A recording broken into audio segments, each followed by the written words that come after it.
नमस्कार। मैं एक बार फिर आप सब लोगों का स्वागत करता हूं इस नए एपिसोड में। आज का जो टॉपिक है इम्पोर्टेंट है हम सब लोगों के लिए। हालांकि जब भी मैं कोई टॉपिक मेरे दिमाग में आता है या कोई विषय मेरे दिमाग में आता है वो बच्चों के ऊपर उसका फोकस थोड़ा ज़्यादा होता है। लेकिन हमेशा मुझे ये लगता है कि जो बातें हम बच्चों के लिए कहते हैं या बच्चों से कराना चाहते हैं वो बातें हम सब लोगों पर भी लागू होती हैं। अभी आप सब जानते हैं कि नया सेशन, एकेडमिक सेशन खासकर स्कूल्स में इंडिया में शुरू हो गया है 1 अप्रैल से। और सभी बच्चे नई क्लास के लिए, नए कोर्स के लिए, नए सब्जेक्ट्स के लिए बड़े एक्साइटेड हैं। और अगर हमें ये एक्साइटमेंट बनाए रखना है तो कोशिश ये करनी होगी कि जो ये बच्चे नई क्लास में आए हैं, नए सब्जेक्ट जो पढ़ रहे हैं उनमें उनका इंटरेस्ट और ज़्यादा आगे बढ़े, ना कि सिर्फ उतना ही रहे इंस्पाइट के ये डीरेल हो जाएं ऑन द वे। तो जब मैं ये सोच रहा था डीरेल हो जाएं ऑन द वे तो इसके पीछे क्या कारण हो सकते हैं कि हम कई बार कोई काम करने के लिए बड़ा उत्सुक होते हैं और फिर उसके बाद थोड़े दिन बाद कुछ ऐसे लगने लगता है कि हम उस काम को या तो छोड़ देते हैं या उस काम में हमें करने में उतना समय लगता है जो कि हमने कभी अपेक्षा नहीं की थी, मतलब ज़्यादा समय लगता है। तो ये सब सोचते हुए मैं एक किताब सुन रहा था जो कि क्रिस बैली साहब ने लिखी है। नाम किताब का है, जो टाइटल है वो है हाइपर फोकस। तो शुरुआत अगर मैं आप लोगों, जैसा उन्होंने अपनी किताब में शुरुआत की है वैसे ही अगर मैं आप लोगों से बात करूं कि जब मैं अब आपसे इस वक्त बात कर रहा हूं इस एपिसोड में, तो आप अगर एक जगह बैठे हुए हैं और कोई ड्राइव नहीं कर रहे हैं, ड्राइव करते हुए नहीं सुन रहे हैं, तो आपके दिमाग में आप सोचने की कोशिश करें कि जो मैं आपसे बात कर रहा हूं आपका कितना अटेंशन, कितना फोकस उस बात के ऊपर है जो मैं आपसे बात कर रहा हूं। कितना आप मल्टीटास्किंग, हालांकि मैं मल्टीटास्किंग पे बहुत लोग इस पे इत्तेफाक नहीं रखते और मैं भी शायद इससे एग्री नहीं करता कि हम मल्टीटास्किंग कर सकते हैं, एक ही समय में कई सारे काम कर सकते हैं, एक ही समय में कई सारे डिस्ट्रैक्शन इंटरप्शंस तो हो सकते हैं बट कई सारे काम नहीं हो सकते। लेकिन ये यूजुअली होता है। हम आप मैं बोल रहा हूँ, अगर मैं जब तक ये फोकस नहीं करूँगा कि मैं आपसे बात कर रहा हूँ, कुछ थोड़ी संभावनाएं हैं कि चीज़ें उतनी अच्छे से ना मैं कर पाऊँ जितने अच्छे से मैं करना चाहता था। सिमिलरली अगर आप कोई किताब पढ़ रहे हैं, आप कोई काम कर रहे हैं या कोई पॉडकास्ट सुन रहे हैं या कोई वीडियो देख रहे हैं, जब तक आप उस पर 100% फोकस नहीं करेंगे तब तक बड़ी संभावना है कि कोई चीज़ें छूट जाएं हमसे और हमें लगे कि ये काम बोरियत है या ये किताब बोरियत है या ये टॉपिक बोरियत है। तो जब क्रिस बेली साहब इस किताब में बात कर रहे थे तो उन्होंने बताया है, कुछ रिसर्च को कोट किया है साथ में, कि भाई डिस्ट्रैक्शंस या इंटरप्शंस जो होते हैं यूजुअली जब हम कोई काम कर रहे होते हैं, किताब पढ़ रहे होते हैं, किसी चीज़ पे फोकस कर रहे होते हैं, तो दो तरह के माने हैं उन्होंने। There are two types of interruptions, external and internal. तो जो एक्सटर्नल इंटरप्शंस हैं वो तो आपके कंट्रोल में हो भी सकते हैं, नहीं भी हो सकते। जैसे आजकल तो चूंकि मोबाइल इंटरनेट का बड़ा ज़माना है तो बार बार जिक्र करते हैं कि भाई एकदम से कोई नोटिफिकेशन आ गया और आपका ध्यान अपने अपने मोबाइल की तरफ गया, तो ये एक एक्सटर्नल इंटरप्शन कहा जाएगा। या आप अपने कमरे में बैठ के कोई काम कर रहे हैं, अपने ऑफिस में काम बैठ कर रहे हैं, या आपका बच्चा पढ़ रहा है, अपने कमरे में बैठा हुआ होमवर्क कर रहा है, अचानक से कोई बाहर से नोक करता है डोर पर, और ये इंटरप्शन, इनको हम एक्सटर्नल इंटरप्शंस मानेंगे। लेकिन कुछ इंटरनल डिसरप्शंस भी होते हैं और वो काफ़ी सीवियर होते हैं। और उसमें यह है कि हमें कोई बाहर से नहीं कोई डिसरप्ट कर रहा है, मैं आपसे बात कर रहा हूँ, आप मुझे सुन रहे हैं, तो इस वक्त में कुछ चीज़ें हमारे अंदर भी चलती हैं कि मुझे इसके बाद में क्या काम करना है या उससे पहले मेरे साथ क्या हुआ था, उस वक्त में इतना अच्छा क्यों। तो ये डिसरप्शंस या इंटरप्शंस बीच बीच में हमें तंग करते हैं। क्रिस बेली साहब कहते हैं कि भाई जब हम एक्सटर्नल इंटरप्शंस की बात करते हैं, जब हमारे काम में जो इंटरप्ट करते हैं, जो फैक्टर्स, जो चीज़ें, जो कारण, वो करीब करीब उन्होंने कहा है 21 मिनट्स के लिए इंटरप्शन कर देते हैं वो हमें एक बार को। अगर मान लीजिए कुछ चीज़ हो गई, बाहर से कोई आया, नो कर दिया, तो to focus on the same thing again it will take around 21 minutes. It's an average. In some cases people really get back to their work, original work, very quickly, maybe in a minute or two, whereas in some cases they might take longer. So the average comes out to be around 21 minutes, and that is related to external interruptions. लेकिन जो internal interruptions हैं वो और dangerous हैं। उसमें उन्होंने कहा कि अगर आप इंटरनल डिसरप्शंस से या इंटरप्शंस आपको हो रहे हैं तो उसमें आपको 29 मिनट्स लगते हैं एवरेज वापस अपने काम में आने में। तो आप देखिए, अगर हम कुछ बहुत ही फोकस करके कोई काम कर रहे थे, कोई इंटरप्शन आया, तो हमारा करीब समझो 20 से 25 मिनट उतना ही फोकस वापस लाने में खराब हो जाता है, वेस्ट हो जाता है। तो ये चीज़ हमारी रिसर्च कह रही है। और ये भी रिसर्च के अनुसार पाया गया है कि करीब करीब 40% of our time during a day gets wasted due to these interruptions. External plus the internal interruptions जितने भी होते हैं, करीब 47% टाइम हमारा उसमें जाता है। तो आप देखिए कि अगर हम इंटरप्शंस को थोड़ा सा कम कर दें, 47% से मे बी हम 30% पे ले आए कि 30% टाइम ही हमारा इन इंटरप्शंस की वजह से वेस्ट होए, तो कितना काम हमारा जो कि फ्रूटफुल हो सकता है, उपयोगी हो सकता है, जो बेहतर रिजल्ट हमें दे सकता है, हम कर सकते हैं। तो कोशिश ये हमें करनी चाहिए कि हमारा फोकस चीज़ों पे बढ़े, और जब हम कोई काम कर रहे हों तो मैक्सिमम हमारा जो अटेंशन है वो उधर ही हो जो हम कर रहे हैं, और मिनिमम इंटरप्शंस हमें अफेक्ट कर पाएँ उस दौरान में।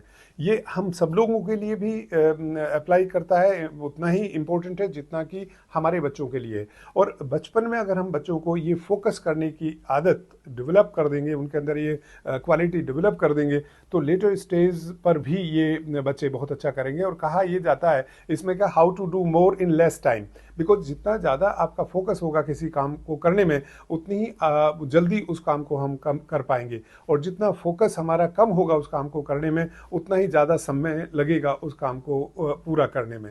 ये हम सब समझते हैं, लेकिन जैसा मैंने जिक्र किया कि जब भी मैं आपसे कोई चीज़ें शेयर कर रहा हूँ, this I am sharing based on the researches which have already been conducted by researchers, and these have been proven true on many studies, and also जो डिफरेंट स्टडीज़ का, हज़ारों स्टडीज़ का जो फिर मैटर एनालिसिस होता है, उसके आधार पर ये चीज़ें ये लोग बताते हैं। और हमें, चूँकि हर कोई तो रिसर्च कर नहीं सकता कि आप भी रिसर्च करें, मैं भी रिसर्च करूं, but there are people who are doing research, and we will have to take some clue from there, and based on that take some corrective measures which can make us better in terms of utilising our time.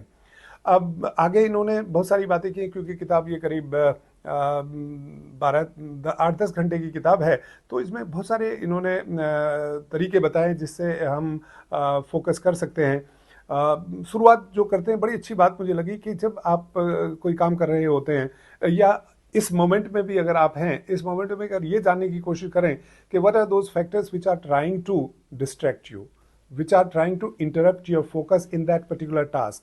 जैसे मैंने पहले भी कहा, अभी आप सुन रहे हैं जो मैं बोल रहा हूं, तो वो कौन से फैक्टर्स हैं, उनको आप नोट डाउन करें।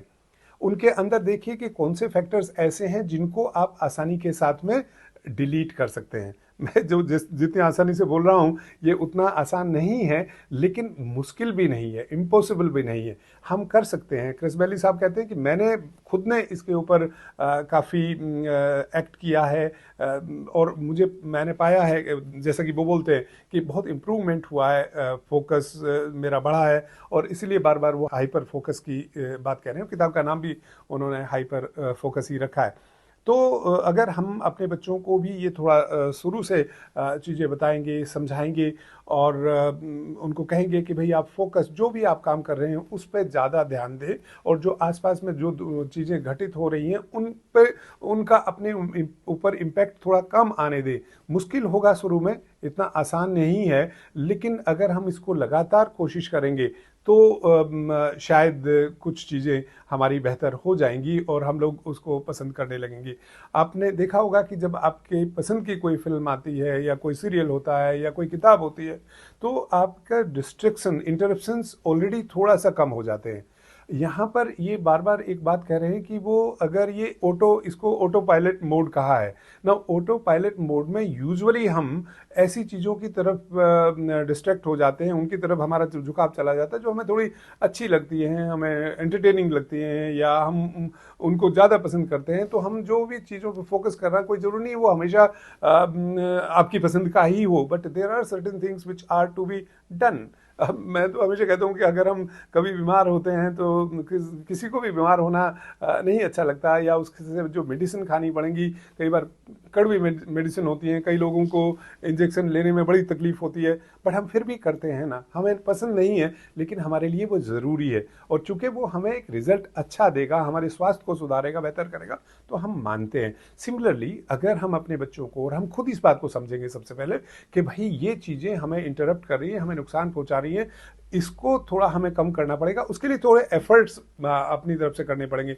उन एफर्ट्स को जब हम करेंगे तो नेचुरली आपको, जैसे मैंने नेचुरली उसमें थोड़ा सा हम ज़्यादा फोकस कर पाएंगे, और अपने काम को हम ज़्यादा बेहतर तरीके से और थोड़ा जल्दी कर पाएंगे, और जल्दी कर पाएंगे तो नेचुरली बाद में दूसरा काम भी हम कर सकते हैं, जो कि हम पहले काम में अगर समय हमें 2 घंटे के बजाय 1.5 घंटा लगता है, तो हमारे पास आधा घंटा बचता है, और आधे घंटे को हम लोग और किसी दूसरे काम को बेहतर करने में कर लेंगे। और हमें एक एक एनर्जी मिलती है, एक अच्छा लगता है हमें, we feel very happy that we could accomplish this work in a very short time and in a better way. तो वो एक हमें और उत्साहित करता है हाइपर फोकस की तरफ बढ़ने के लिए। बट ये एक थोड़ा सा लंबा प्रोसेस होता है, इसके लिए हमें एक कोशिश करनी पड़ेगी। तो उन्होंने एक शब्द मैं आपको अंत में बताना चाहूँगा कि बड़ा अच्छा सा एक सेंटेंस इस्तेमाल किया है कि attention with intention. So we must have some intent of creating attention in a particular task, whether I'm reading, studying, doing homework, or appearing in some examination, or whatever I am doing. So I have to focus. So for that you will have to make efforts. So intention is very, very important to really have our attention on a task which is important for us. तो हम याद रखें कि अपना time, जो हमारा 47% of our time हम waste करते हैं बिकॉज ऑफ इंटरप्शंस, इसमें इंटरनल भी हैं एक्सटर्नल भी हैं, उसको हम कम करें। और दूसरा जो इंटरनल डिसरप्शंस हैं हमारे, वो थोड़े से ज़्यादा हैं। एक्सटर्नल्स कई बार होते हैं, उन पे हम ज़्यादा फोकस, उनको ज़्यादा कंट्रोल नहीं कर पाते। बट मैं आपसे अगले एपिसोड में ज़रूर बात करूँगा जितना मैंने लर्न किया है, जिसको मैं भी अप्लाई करने की कोशिश कर रहा हूँ, और शायद हम लोग सब मिल करके इसका एफर्ट करेंगे। घर में हम बड़े लोग, एडल्ट, इस बात को थोड़ा सा अप्लाई करेंगे, जो कि मैं अगले एपिसोड में आप लोगों से बात करूँगा। तो शायद हम अपने बच्चों को भी एक बिना पढ़ाए एक बहुत अच्छी शिक्षा और बहुत अच्छी चीज़ सिखा सकते हैं।